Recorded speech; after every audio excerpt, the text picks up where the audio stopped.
Static here at the 40-foot novice. It's 11:30:21. We showed after cleaning video, and also we installed an R3 on the fixture between the rudder and the keel. So we'll go take a look at all that.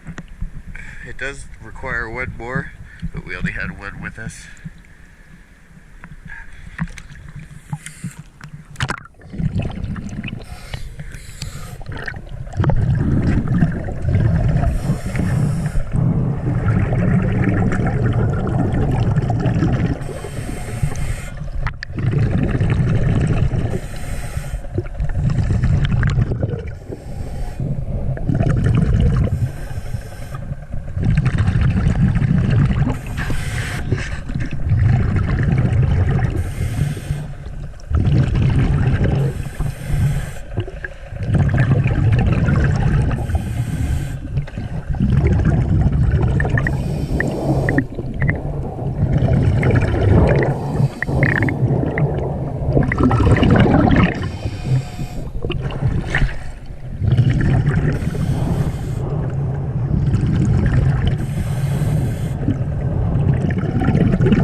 Thank you very much.